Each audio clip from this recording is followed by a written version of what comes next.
Bienvenidos a Crímenes Nocturnos. La sola idea de tener asesinos en serie entre nosotros ya es suficiente para poner los pelos de punta. Pero, cuando una pareja se une para cometer actos de violencia y depravación, el impacto se multiplica. Pensemos en los infames casos de Martha Beck y Raymond Fernández, o en los de Brady y Hindley, Charlene y Gerald Gallego, Douglas Clark y Carol Bundy, o Paul Bernardo y Karla Homolka. Afortunadamente, estas duplas macabras no son tan comunes, pero cuando existen, dejan una marca imborrable en la memoria colectiva. En el verano de 1984, una serie de crímenes brutales sacudieron al medio oeste de los Estados Unidos. Alton Coleman y su novia, Deborah Brown, desataron una ola de terror que duró 53 días, perpetrando asaltos, violaciones y asesinatos que mantuvieron al país en vilo. La tranquilidad de lugares como Kenosha, Wisconsin, fue hecha trizas por estos horrendos actos. Imagina el verano, un tiempo que debería estar lleno de risas, sol y momentos felices, transformado en una pesadilla viviente. Coleman y Brown, unidos por una retorcida relación, llevaron el terror a cada lugar que tocaban. Sus crímenes no eran solo ataques físicos, eran asaltos a la misma esencia de la seguridad comunitaria. Cada noticia que surgía sobre ellos parecía más increíble y macabra que la anterior, pintando un cuadro de desesperación y miedo que se propagaba por todo el país. El hecho de que estas atrocidades fueran cometidas por una pareja añade una dimensión adicional de horror. No es solo la maldad individual, sino la complicidad y el refuerzo mutuo de dos mentes perturbadas, alimentándose una a la otra en una espiral descendente de violencia y caos. La sociedad, acostumbrada a enfrentar la maldad en solitario, se encuentra impotente ante la fuerza combinada de dos individuos decididos a sembrar el terror. Este caso, como otros similares, nos recuerda que el mal puede tomar muchas formas y que a veces esas formas pueden ser sorprendentemente colaborativas. Nos deja con una pregunta inquietante. ¿Qué puede llevar a dos personas a unirse en una cruzada de maldad y destrucción? Tal vez nunca lo sepamos con certeza, pero lo que sí sabemos es que, aunque estos casos son raros, su impacto es profundo y duradero. La historia de Alton Coleman y Deborah Brown es un recordatorio sombrío de que el mal no siempre actúa solo, y que en su forma más aterradora puede ser una asociación de mentes perversas que desafía toda comprensión. El 29 de mayo de 1984, una mujer identificada como Juanita W. se presentó desesperada en el departamento de policía con una denuncia que helaba la sangre. Aquella tarde, había decidido pasar un rato agradable en un parque de diversiones cercano con su hija Bernita, de tan solo 9 años. Las acompañaba Robert Knight, un hombre con quien Juanita había iniciado una relación amorosa hacía apenas 3 semanas. Lo había conocido en el vecindario un mes antes, y rápidamente habían trabado amistad y confianza. El día había transcurrido de manera encantadora. Las risas y la alegría del parque de diversiones habían hecho de la jornada una experiencia memorable. Al caer la tarde, los tres se dirigieron a la casa de Juanita para relajarse y continuar disfrutando del día. Sin embargo, en un momento dado, Robert mencionó que tenía un regalo especial para el Día de las Madres que había olvidado entregarle. Le pidió a Juanita permiso para llevar a Bernita a recogerlo, asegurándole que no tardarían más de 1 hora. Aunque una pequeña voz interior le decía que algo no estaba bien, Juanita decidió confiar en Robert. Después de todo, él había mostrado ser un hombre amable y atento. Sin embargo, a medida que pasaban los minutos y luego las horas, la preocupación comenzó a crecer en su interior. La sombra de la duda se convirtió en un torbellino de angustia. Con cada segundo que pasaba, se daba cuenta de que había cometido un grave error. La espera se volvió insoportable. Lo que inicialmente fue una decisión confiada, se transformó en una pesadilla viviente. El reloj avanzaba, pero ni Robert ni Bernita regresaban. La desesperación y el miedo se apoderaron de Juanita, quien comenzó a temer lo peor. Finalmente, incapaz de soportar más la incertidumbre, se dirigió a la policía para buscar ayuda. La denuncia de Juanita no solo era el grito de una madre desesperada, sino también el inicio de una búsqueda frenética. La sensación de haber confiado en alguien que, al parecer, no era quien decía ser, la embargaba completamente. Cada minuto contaba, y cada segundo que pasaba sin noticias de su hija aumentaba su desesperación. La policía rápidamente puso en marcha todos sus recursos para localizar a Robert y a la pequeña Bernita, pero la incertidumbre y el temor por lo que podría haberles sucedido pesaban como una losa sobre el corazón de Juanita. Este día marcaría un antes y un después en su vida, una dolorosa lección sobre la fragilidad de la confianza y la rapidez con la que la realidad puede convertirse en una pesadilla. Cuando las horas pasaron y no tuvo noticias de su hija, la preocupación de Juanita se convirtió en desesperación. Robert le había dado una dirección donde supuestamente vivía, pero al llegar al lugar, descubrió que era una casa deshabitada. Desesperada, le contó lo sucedido a una amiga, y juntas se dirigieron al departamento de policía para denunciar el secuestro de Bernita. Robert fue descrito como un hombre afroamericano, de cabello largo, alto y delgado. A pesar de que el nombre Robert Knight no aparecía en los registros policiales, Juanita pudo identificarlo cuando le mostraron un libro con fotografías de posibles sospechosos. Su verdadero nombre era Alton Coleman, un hombre de 28 años con un extenso historial delictivo que incluía vandalismo, hurto, robo, agresión sexual y violación. No había duda de que Bernita estaba en grave peligro. La policía, reconociendo la seriedad de la situación, solicitó de inmediato la ayuda del FBI. En cuestión de horas, consiguieron una orden de registro para la última dirección conocida de Coleman, que era la casa de su abuela en Waukegan, Illinois.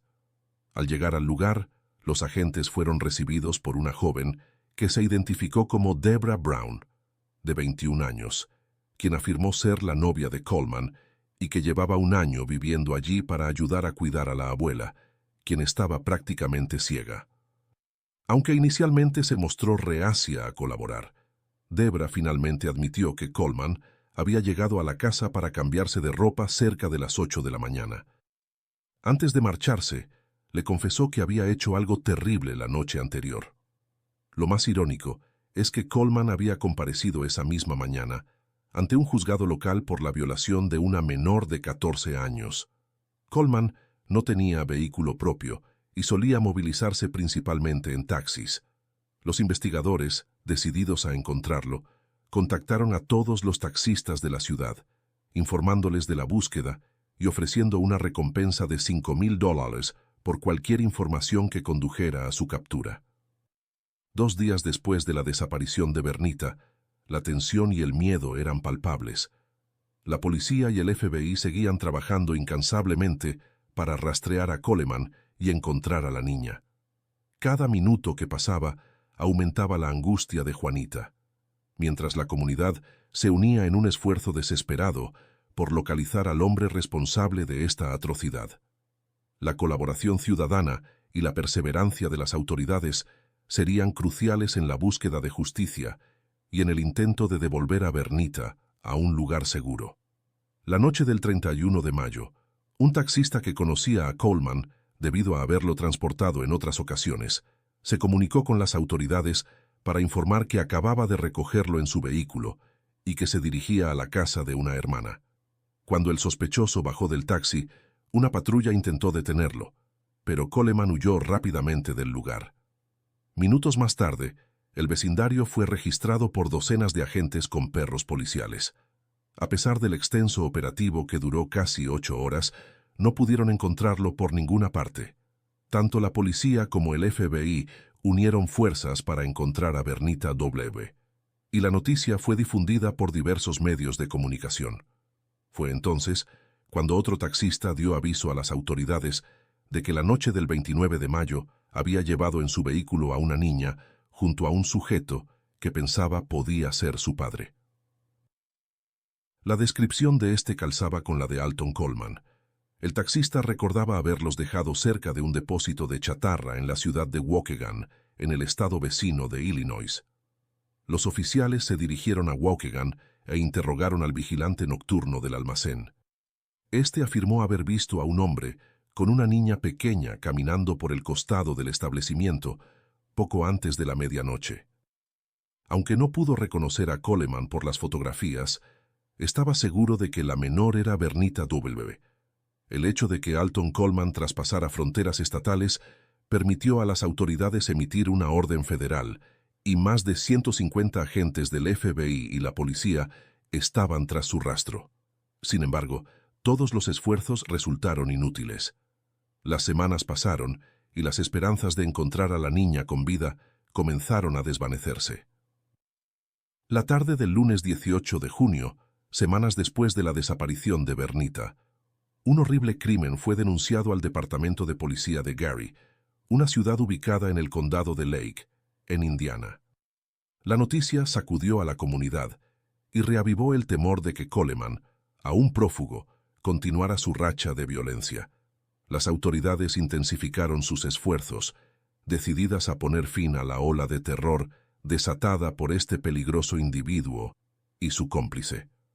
La búsqueda de justicia para Bernita y las demás víctimas se convirtió en una misión urgente, mientras la comunidad esperaba con ansiedad cualquier noticia que pudiera traer esperanza en medio de la oscuridad. La noche del 31 de mayo, un taxista que conocía a Coleman de haberlo transportado en otras ocasiones, se comunicó con las autoridades para informarles que acababa de recogerlo en su vehículo y que se dirigía a la casa de una hermana. Cuando Coleman bajó del taxi, una patrulla intentó detenerlo, pero él huyó rápidamente del lugar. Minutos más tarde, el vecindario se vio inundado de agentes y perros policiales. A pesar del extenso operativo que duró casi 8 horas, no pudieron encontrarlo por ninguna parte. La policía y el FBI unieron fuerzas para encontrar a Bernita, y la noticia se difundió rápidamente por diversos medios de comunicación. Fue entonces cuando otro taxista dio aviso a las autoridades de que la noche del 29 de mayo había llevado en su vehículo a una niña junto a un hombre que pensaba podía ser su padre. La descripción del hombre coincidía con la de Alton Coleman. El taxista recordaba haberlos dejado cerca de un depósito de chatarra en Waukegan, Illinois. Los oficiales se dirigieron a Waukegan e interrogaron al vigilante nocturno del almacén. Este afirmó haber visto a un hombre con una niña pequeña caminando por el costado del establecimiento poco antes de la medianoche. Aunque no pudo reconocer a Coleman por las fotografías, estaba seguro de que la menor era Bernita. El hecho de que Alton Coleman traspasara fronteras estatales permitió a las autoridades emitir una orden federal, movilizando a más de 150 agentes del FBI y la policía tras su rastro. Sin embargo, todos los esfuerzos resultaron inútiles. Las semanas pasaron y las esperanzas de encontrar a la niña con vida comenzaron a desvanecerse. La tarde del lunes 18 de junio, semanas después de la desaparición de Bernita, un horrible crimen fue denunciado al Departamento de Policía de Gary, una ciudad ubicada en el condado de Lake, Indiana. La noticia sacudió a la comunidad y reavivó el temor de que Coleman, aún prófugo, continuara su racha de violencia. Las autoridades intensificaron sus esfuerzos, decididas a poner fin a la ola de terror desatada por este peligroso individuo y su cómplice. La búsqueda de justicia para Bernita y las demás víctimas se convirtió en una misión urgente, mientras la comunidad esperaba con ansiedad cualquier noticia que pudiera traer esperanza en medio de la oscuridad. El aire se llenó de una mezcla de miedo y determinación. La comunidad se unió en solidaridad, apoyando a la familia de Bernita y colaborando con las autoridades en todo lo posible. La imagen de la pequeña Bernita se convirtió en un símbolo de la necesidad urgente de proteger a los más vulnerables y de no descansar hasta que se hiciera justicia. Cada nuevo día traía consigo la esperanza de encontrar respuestas, de hallar a Coleman y de asegurar que nunca más pudiera causar daño. El 19 de junio, un hombre que buscaba chatarra en el interior de un edificio abandonado en Waukegan hizo un macabro descubrimiento que lo llevó a llamar a la policía de inmediato. En el baño del inmueble se encontró con el cadáver de una menor de edad en avanzado estado de descomposición. Las manos, los pies y el cuello de la niña estaban atados con un cable de televisión. Los forenses pudieron determinar que había sido abusada y estrangulada hasta la muerte. A través de sus huellas dactilares se confirmó finalmente su identidad. Se trataba de Bernita W. La búsqueda de la menor había tenido un trágico final, dejando a la comunidad devastada. Los investigadores examinaron minuciosamente la escena del crimen y dedujeron que el asesino había manipulado algunos de los elementos del lugar. Al revisar una de las puertas, lograron rescatar una huella dactilar que, tras ser analizada, se confirmó que pertenecía a Alton Coleman. Ahora Coleman no solo era buscado por secuestro, sino también por asesinato. Casi al mismo tiempo, un crimen espeluznante ocurrido en Gary, Indiana, capturó la atención de los medios de comunicación y despertó el interés del FBI y los departamentos de policía de Kenosha y Waukegan. La víctima era Tamik T., y la descripción de los sospechosos coincidía con la de Coleman y su novia, Debra Brown, quien misteriosamente había desaparecido de la ciudad semanas antes. Aunque el modus operandi parecía bastante similar, las autoridades no contaban con evidencia suficiente para levantar cargos en su contra por este caso. Aún así, las fotografías de Coleman y Brown comenzaron a aparecer en periódicos y noticieros de todo el país. La comunidad, horrorizada, seguía de cerca cada desarrollo del caso.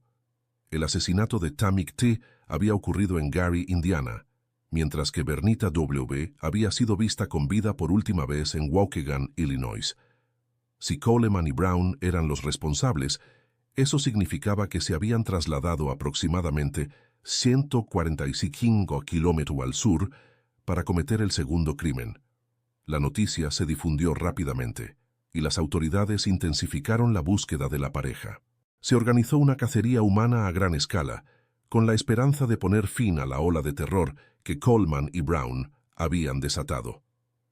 La comunidad, unida en su dolor y su deseo de justicia, colaboró estrechamente con las fuerzas del orden, proporcionando cualquier información que pudiera ser útil para capturar a los responsables. Cada día que pasaba, la presión sobre Coleman y Brown aumentaba. Las autoridades sabían que debían actuar con rapidez para evitar que la pareja cometiera más atrocidades. La búsqueda de justicia para Bernita y Tamik se convirtió en una prioridad absoluta, y la determinación de la comunidad de poner fin a esta pesadilla se hizo más fuerte con cada momento que pasaba. Finalmente, en un acto de colaboración sin precedentes, el FBI, las fuerzas policiales locales y la comunidad lograron cerrar el cerco sobre Coleman y Brown. La captura de la pareja marcó el fin de una oscura etapa de terror y violencia, y el inicio de un largo proceso de sanación y justicia para las víctimas y sus familias. La historia de Bernita y Tamik se convirtió en un símbolo de la lucha incansable por la justicia y la importancia de la unidad y la resiliencia en momentos de adversidad. El 7 de julio, la policía de Toledo, Ohio, descubrió los cadáveres de Virginia Temple, de 30 años, y su hija Rachel, de 10, en el sótano de su casa. Ambas habían sido violadas, apuñaladas y estranguladas.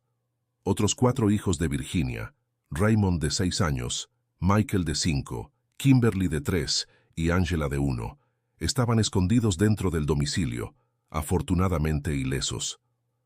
Raymond contó a los agentes que esa tarde conocieron a un hombre y una mujer afroamericanos que paseaban en bicicletas por el vecindario. Estos se les acercaron mientras jugaban en el jardín, diciendo que se habían mudado al final de la calle y que ahora serían vecinos. Cuando Virginia salió por la puerta principal y vio a sus hijos conversando animadamente con los desconocidos, intentó ser amable y cometió el grave error de invitarlos a cenar. Poco después de la cena, mientras Virginia y Rachel lavaban los platos, el resto de los hijos y la pareja de invitados estaban viendo televisión. De improviso, las fotografías de Alton Coleman y Debra Brown aparecieron en el noticiero. Virginia, al reconocer a los fugitivos, llevó de inmediato a los niños a su habitación. Sin embargo, el hombre se dirigió a la cocina, empuñando un cuchillo que había escondido entre sus ropas. Fue entonces que asesinó de manera brutal a Virginia y a su hija Rachel, antes de arrastrar sus cadáveres hasta el sótano. Cuando uno de los oficiales le mostró las fotografías de Coleman y Brown al pequeño Raymond, éste los reconoció de inmediato. En el baño del domicilio se encontró una tijera y varios mechones de cabello, lo que indicaba que posiblemente Coleman y Brown estaban intentando cambiar su apariencia. La brutalidad del crimen dejó a la comunidad en estado de shock y reforzó la urgencia de capturar a la pareja. Las autoridades intensificaron sus esfuerzos, sabiendo que Coleman y Brown estaban dispuestos a cualquier cosa para evitar ser capturados. La difusión de sus fotografías en los medios de comunicación continuó, y la colaboración ciudadana se convirtió en un elemento crucial en la búsqueda. Cada día que pasaba, el cerco se cerraba un poco más sobre los fugitivos. La determinación de la policía y el FBI, junto con la ayuda de la comunidad, aumentaba la presión sobre Coleman y Brown. La tragedia de Virginia y Rachel Temple se convirtió en un símbolo de la crueldad y el peligro que representaba la pareja, pero también en un recordatorio de la importancia de la vigilancia y la cooperación comunitaria en tiempos de crisis. Finalmente, la captura de Alton Coleman y Deborah Brown trajo un alivio inmenso, aunque no podía deshacer el dolor y la pérdida sufridos por las familias de las víctimas.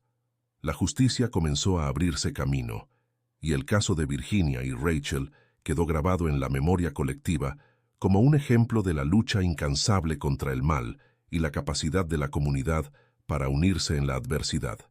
En vista de que las fotografías de Alton Coleman y Deborah Brown estaban siendo ampliamente difundidas por varios medios de comunicación, los investigadores pudieron probar que la pareja de asesinos no solo había dejado su estela de violencia en los estados de Wisconsin, Indiana, Illinois y Ohio, sino también en Michigan, donde se habían reportado varios incidentes en los cuales las víctimas lograron reconocerlos. El 24 de junio, una mujer de 28 años, que prefirió mantener su identidad en el anonimato, fue secuestrada y amenazada con un cuchillo. Afortunadamente consiguió escapar, aunque los delincuentes robaron su vehículo. 4 días más tarde, el 28 de junio, Mary Babs y Marion Gaston, ambos de 55 años, fueron golpeados en la cabeza con una llave inglesa y posteriormente maniatados por la pareja, quienes además se llevaron su automóvil. El 5 de julio, Frank y Dorothy Dubenbach, de 77 y 73 años respectivamente, fueron abordados en su domicilio por una pareja afroamericana que los golpearon y ataron con cables de teléfono antes de huir con su dinero y su coche. A pesar de que las autoridades de diversos estados unieron fuerzas para detener a los peligrosos criminales, la cifra de muertos seguía aumentando. La difusión de sus fotografías en los medios de comunicación era un esfuerzo desesperado por alertar al público y obtener cualquier información que pudiera llevar a su captura. Sin embargo, la capacidad de la pareja para moverse rápidamente y su voluntad de usar violencia extrema para conseguir lo que querían complicaban enormemente la tarea de las autoridades. Cada nuevo informe de un ataque traía consigo una mezcla de terror y urgencia. Las comunidades afectadas vivían con miedo, mientras la policía y el FBI continuaban trabajando incansablemente para rastrear a Coleman y Brown. La coordinación entre las fuerzas del orden de diferentes estados se volvió esencial, y la colaboración ciudadana se intensificó.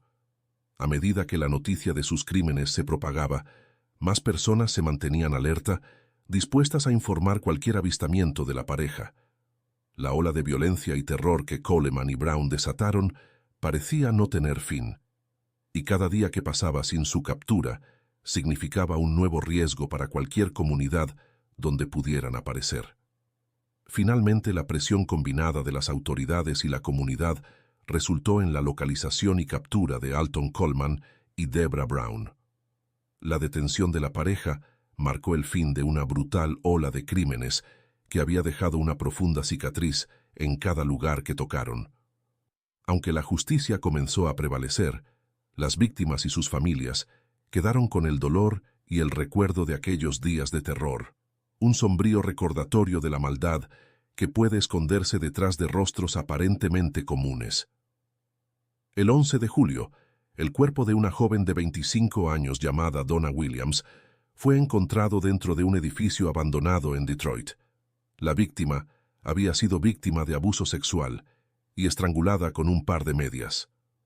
Williams había sido reportada como desaparecida el 19 de junio, en Gary, Indiana, justo donde había comenzado la ola de asesinatos perpetrados por Alton Coleman y Deborah Brown.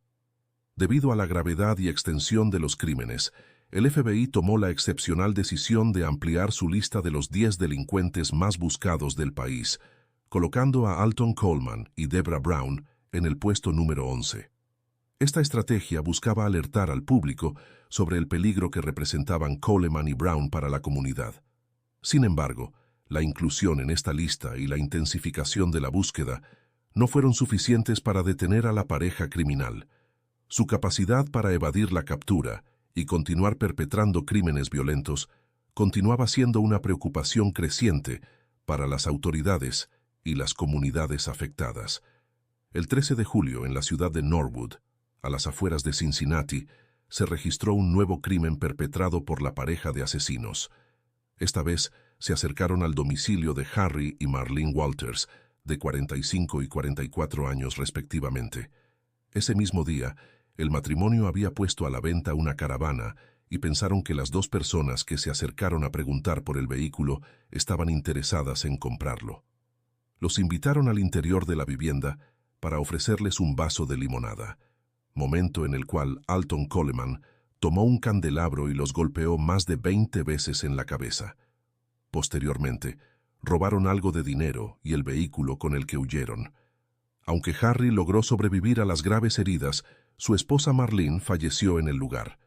La autopsia reveló además que había sido víctima de violación por parte del atacante. El 16 de julio, Olin Carmichael, de 33 años, fue rescatado del maletero de su propio coche, que había sido abandonado cerca de la Interestatal 75 en Dayton, Ohio.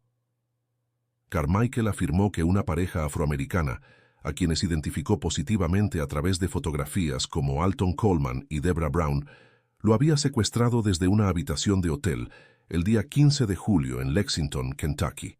Tras varias horas de viaje, los secuestradores simplemente abandonaron el vehículo con él dentro. El 19 de julio se encontró el cadáver de un anciano en una carretera en Indianápolis. La víctima fue identificada como Eugene Scott, de 77 años, quien había sido asesinado a tiros y apuñalado en el pecho y el cuello. Su vehículo también había sido robado, lo que llevó a la policía a sospechar inmediatamente de Alton Coleman y Deborah Brown.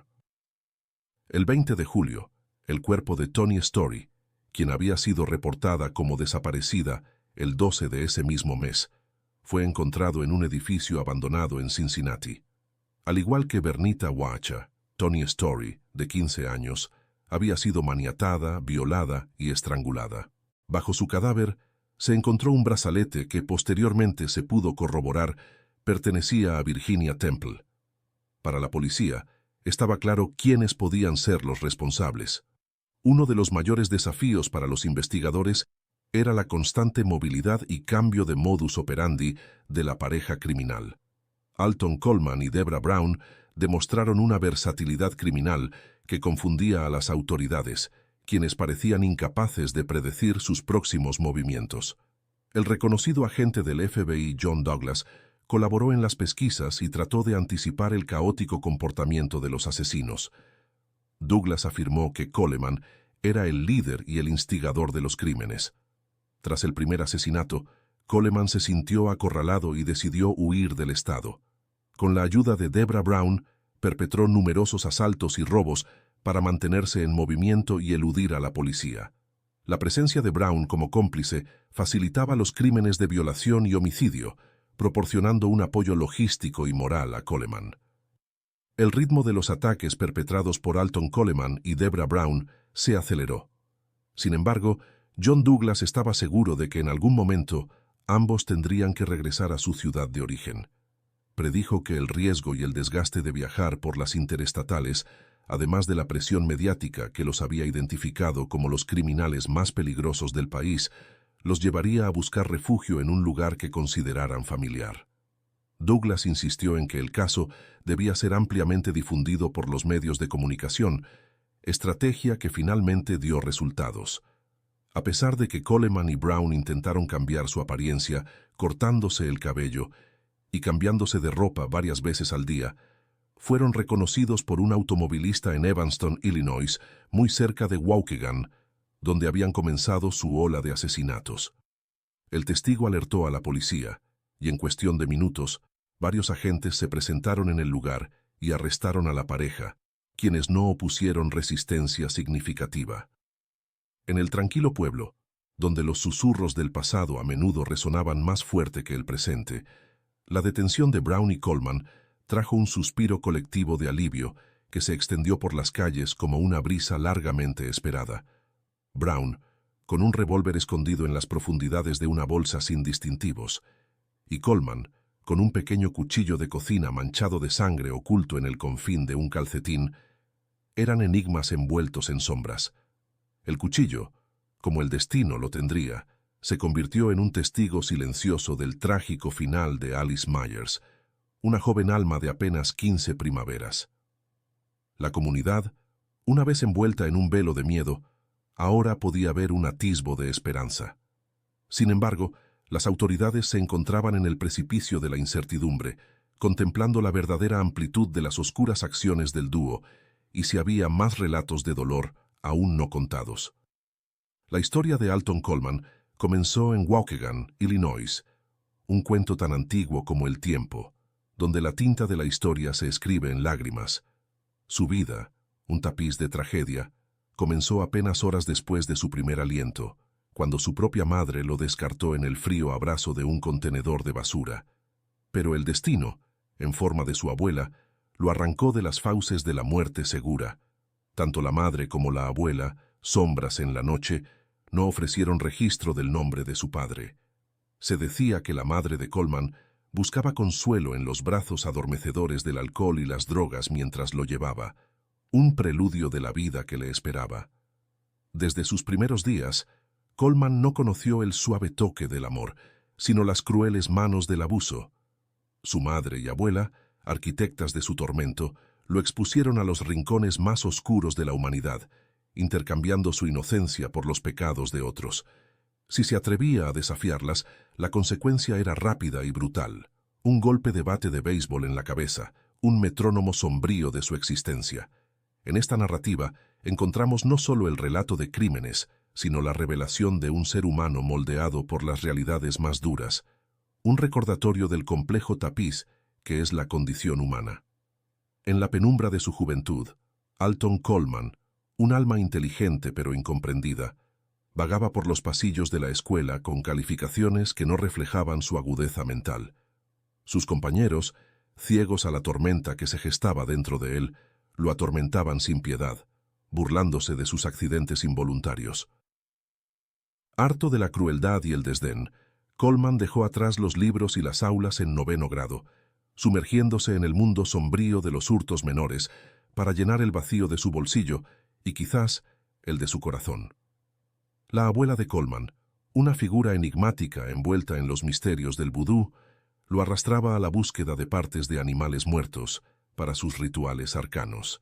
Pero el joven Coleman no era un mero peón en este juego macabro. Encontraba una oscura satisfacción en el acto de matar y desmembrar a las criaturas, un presagio de la oscuridad que se cernía sobre él. A medida que las estaciones de su vida se desvanecían, Coleman, ya a los 17 años, comenzó a tejer una relación turbulenta con la ley. Encarcelado por una serie de delitos que iban desde el hurto hasta el robo a mano armada, las amenazas y el secuestro, su nombre se convirtió en sinónimo de inquietud para las autoridades.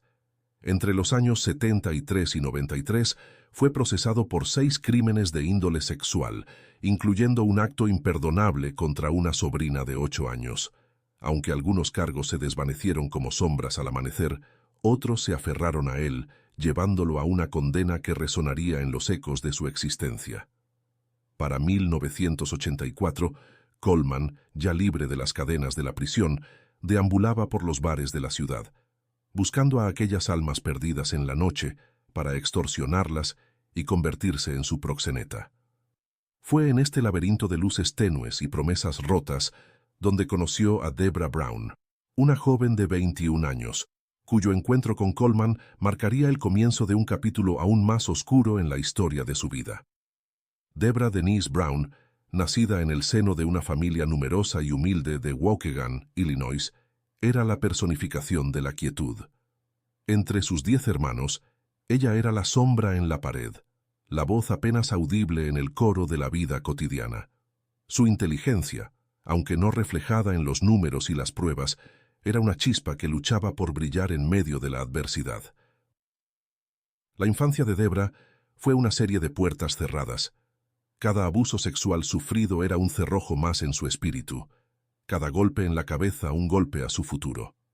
Los registros médicos de Debra hablan de un golpe contundente, un evento que dejó cicatrices no solo en su cráneo, sino en la trama misma de su ser, sembrando problemas cognitivos y alteraciones neurológicas que la acompañarían como sombras sigilosas a lo largo de su vida. Sin embargo, a pesar de las tormentas que azotaron su juventud, Debra nunca mostró signos de violencia, nunca, hasta que conoció a Coleman. Coleman, con su aura de peligro y su mirada que prometía tanto amor como desgracia, se convirtió en el centro del universo de Debra. Enamorada, o quizás embrujada por este hombre, Debra se transformó. Ya no era solo la cómplice en hurtos menores y robos, sino que se convirtió en una participante activa en actos de violencia y muerte, una danza macabra que los unía más allá de lo imaginable. Los psiquiatras que estudiaron a Coleman lo describieron con palabras frías y clínicas: un psicópata impulsivo, manipulador, narcisista, con una mente adornada con rasgos psicóticos. Pero detrás de esos términos había una historia de un hombre que, como Debra, había sido moldeado por las manos crueles del destino. Un hombre que se convirtió en el arquitecto de su propia oscuridad y la de Debra. Juntos, se perdieron en un laberinto de sombras, dejando atrás un rastro de desolación que aún resuena en los anales de la criminología. Coleman, un ser de deseos sin fronteras, fue descrito por los especialistas como pansexual, una entidad que encontraba la atracción más allá de las líneas del género, un alma que buscaba conexión en cualquier forma humana. Además, se le diagnosticó con trastorno límite de la personalidad, marcado por síntomas de disociación, un espejo roto de su yo interno que reflejaba fragmentos de una realidad distorsionada. La pareja, unida en sus sombrías andanzas, dejó su huella en diversos estados, tejiendo una red de crímenes que desafió las fronteras y puso a las autoridades en un juego de ajedrez con la oscuridad. Con la esperanza de cerrar este capítulo de terror, se trazó una estrategia para llevarlos ante la justicia y buscar la pena capital, un final que deseaban implementar con celeridad. Los juicios comenzaron en Ohio, donde tanto Coleman como Brown, enfrentados a la montaña de evidencia en su contra, se proclamaron inocentes. Coleman, en un acto de desesperación, intentó tomar las riendas de su defensa, pero pronto se vio superado por la verdad ineludible. En un giro final, intentó desviar la culpa hacia Brown, pero sus esfuerzos se desvanecieron como sombras al amanecer. El 7 de enero de 1985, la justicia dictó su veredicto: 20 años de prisión por el secuestro de Olin Carmichael, y el 30 de abril, la sentencia fue aún más grave: la pena de muerte por el asesinato de Marlene Walters en Norwood. Un mes más tarde, una segunda sentencia de muerte caería sobre ellos por el asesinato de Tony Story en Cincinnati, un eco sombrío que los seguiría hasta Indiana, cerrando así un capítulo oscuro en la historia del crimen. En la primavera de un año que ya se desvanece en los pliegues del tiempo, Alton Coleman y Debra Brown se enfrentaron al peso de la justicia. Fueron declarados culpables por actos que desgarraron el tejido de la humanidad: la violación y el asesinato de Tamika, así como la violación e intento de asesinato de Annie Hilliard. La sentencia fue tan severa como sus crímenes. La muerte les esperaba, junto con un siglo de reclusión por los actos que no lograron consumar. El frío enero de 1987 trajo consigo una cuarta sentencia de muerte para Coleman, esta vez por el secuestro, violación y asesinato de Bernita, un eco más de su sinfonía de horror. Extraditado a Illinois, Coleman se convirtió en un hito sombrío de la justicia penal, siendo el primer criminal condenado a la pena capital en 3 estados distintos. Su destino estaba sellado, la ejecución era un horizonte ineludible. Las autoridades, conscientes de la profundidad de sus atrocidades, optaron por no levantar más cargos contra la pareja. A pesar de que las pruebas los vinculaban a una espiral de violencia que incluía al menos 8 asesinatos, una docena de agresiones sexuales y más de 20 robos, perseguir más juicios solo serviría para posponer el inevitable final. Coleman, en un intento desesperado por aferrarse a los hilos de la vida, apeló su sentencia en varias ocasiones. Pero el 26 de abril del 2002, a la edad de 46 años, su historia llegó a su conclusión final. La inyección letal cerró el capítulo de un hombre que nunca expresó remordimiento, que solo una vez admitió su responsabilidad con palabras que resonaron vacías y sin sentido. Debra Brown, su cómplice dócil, su sombra en la oscuridad, correría con una suerte distinta. Su destino, aunque entrelazado con el de Coleman, tomaría un camino separado, dejando tras de sí un legado de preguntas sin respuesta y vidas rotas que aún buscan paz. En el año 1991, el destino de Debra Brown tomó un giro inesperado. El gobernador de Ohio, movido por la condición mental de Brown y su coeficiente intelectual de 65, decidió conmutar su sentencia de muerte por cadena perpetua. A pesar de su participación activa en los crímenes, su grave daño cerebral se convirtió en un factor clave para evitar su ejecución. 14 años más tarde, en 2005, un video emergió de las sombras del pasado, mostrando a una Debra Brown transformada, extendiendo por primera vez en 2 décadas una petición de perdón a los familiares de las víctimas. Este acto de contrición, aunque tardío, ofreció un atisbo de humanidad en medio de la oscuridad de sus acciones. Criminólogos que han estudiado el caso sugieren que, si no fuera por la influencia maligna de Alton Coleman, es posible que Brown nunca hubiera cruzado el umbral hacia la violencia letal. La dinámica entre ellos fue descrita como una de amo y esclavo, donde Brown, sumisa a las fantasías violentas de Coleman, se convirtió en la herramienta para materializar esos oscuros deseos. En un acto de lealtad desgarradora, durante uno de los juicios, Brown estuvo dispuesta a asumir la responsabilidad de uno de los asesinatos para salvar a Coleman de la pena de muerte. La teoría persiste entre los expertos. Si Brown no hubiera estado presente, Coleman habría buscado otra compañera para llevar a cabo sus crímenes. Esta reflexión nos lleva a cuestionar la naturaleza del mal y cómo la presencia de un cómplice puede amplificar las acciones más oscuras de un individuo.